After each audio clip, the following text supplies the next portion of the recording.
ভালোবাসার ছোঁয়া, মায়াবী এক লাবণ্য, শ্যামলা বরণ তার মুখের মায়াবী গঠন, দুটি চোখ কাজল কালো আঁখি, নয়ন ছিল ভীষণ ভালোবাসার ছোঁয়া।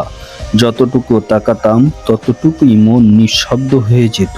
তার শ্যামলা মুখের মায়াবী হাসিটা দেখলেই অনুভবে তাকে খুঁজে পেতাম মনের শহরে। বলতে পারিনি তোমাকে ভালোবাসি, দূর থেকে তার চোখের মায়ায় নিজেকে হারিয়েছি।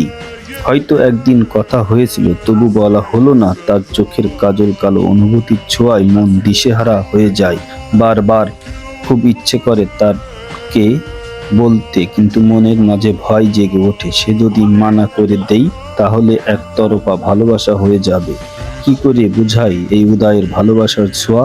তার চুলগুলো রেশমি কালো, যখন আমার সামনে দিয়ে যায় অনুভূতির চোখে তাকে দেখি। সে বোঝে না, কারণ তার মায়ায় তো আমার মন পড়েছে। সে তো জানে না ভালোবাসা সবাই বোঝে না। তাই আমি নাম দিয়েছি ভালোবাসার ছোঁয়া। নিঃশব্দহীন মন বারবার তাকে অনুভবেই খুঁজে পায়, কারণ সে আমার চোখে দেখা।